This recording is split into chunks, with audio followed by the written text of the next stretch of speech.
Yun. What up mga papi? So kasama natin si Papi Bok. Ayan, at ito yung kanyang Aerox B1. Tatanungin natin siya kung ano yung pakiramdam na merong ganyang motor. At ano yung mga piyesang nakakabit sa kanya. At ano yung mapapayo niya sa mga nagbubuo ng mga ganitong motor din. No? At syempre, magkano na ba yung nagastos niya?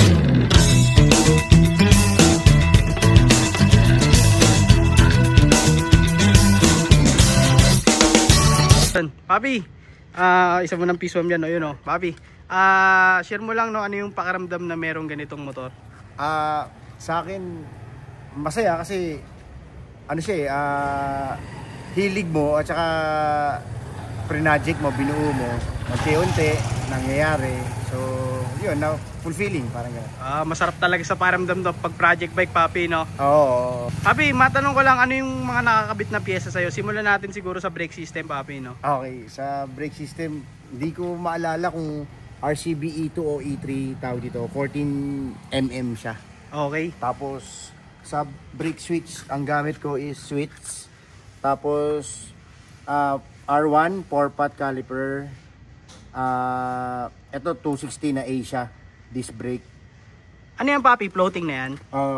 Floating okay. siya, floating.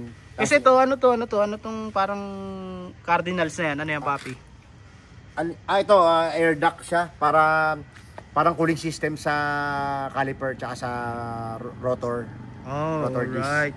Sa suspension, Papi, no, masabay na natin G-Ren, no? Ilang mm yan, Papi? Ito, ano yata to, 31. Pag G-Ren 31, adjustable siya. Okay. Okay. Papi, sa mags naman, ano yung mags natin? Ang mags na ginamit ko is yung bronze ng RCB SP800. Alright, Papi. Sa likod, Papi, anong gamit mo na shock? G-Ren din, fully adjustable siya. Hindi ko alam tawag doon, nakalimutan ko eh. Basta fully adjustable siya ng G-Ren. Alright, Papi. Itong ano natin, pipe, anong gamit natin dito? TSMP, pati elbow. Pati elbow, no? Parang medyo malaki yung elbow natin, Papi. May karga ba tong motor natin? Meron basic set. Ayun. Papi, parang hindi totoo yung basic set mo. Basic set na 195 yan. Ayan. Papi, nakita ko anong gamit mong radiator dito, Papi? Gamit ko yung 2 rows na BRD, full aluminum. Full aluminum. Mukhang maganda cooling system niyan, Papi, no? Para makatulong nga daw kasi sabi nila, advice yan sa mga pinagpapagawa ko, mag 2 rows radiator daw. Ayun. Pag nag-upgrade ka ng makina. Papi, sa makina, ano yung gamit mo na makina dyan? Ano yung mga pyesa dyan? Halo-halo meron TSMP sa black, 63, tapos sa head MTRT, tapos throttle ko is MTRT rin, yung crank ko TSMP, plus 4. Sa panggilid, Papi, ano gamit mong panggilid? Halo-halo din. Halo-halo din. May JVT, may TSMP, may RS8. Talagang yung mga magkakalaban nag-uumpugan dyan, Papi, no? Gusto ko magkakaibigan sila eh. Ayos. Sa electronics, Papi, napansin ko dito meron kang Arboto na. Ginamit ako kasi para sabi nila may tulong daw sa tune. Mamimili ka, meron pang street, merong... May mapa siya. Pero hindi ako magaling magmaneho, kaya lang gusto ko lang para ma-enjoy ko lang kasi parang simpleng upgrade ba. Ayun.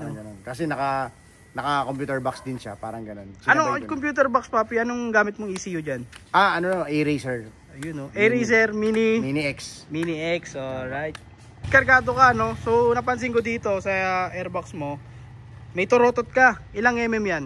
Bali, 34 yung gamit ko na throttle body ng Sniper. Sniper? Ang tawag dun, downdraft. Tapos, ginamitan ko lang siya ng velocity na 4S1M. Yun. Tapos nag-oil catch can ako. Ayun, no? Hindi ko lang kung may...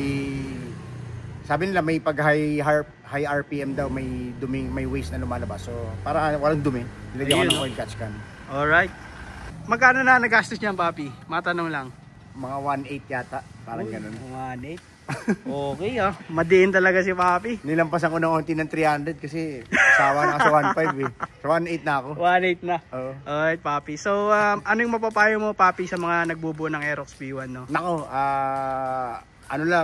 tiyaga kasi hindi naman kagaya ko, hindi naman ako maluwag sa pera. So, pinag-iipunan ko siya proseso, pero doon ka kikiligin eh. Pagka yung yung meron kang gustong ma-achieve, unti-unti na pag-iipunan mo, nabibili mo. Ayun, yung dahan-dahan siyang nakikita mo Yes, nabubuo, parang Lego, Papi, no? Oh. Alright, solid, Papi. So, ayun, thank you, Papi. Thank Salamat, you, thank you, salamat. thank you.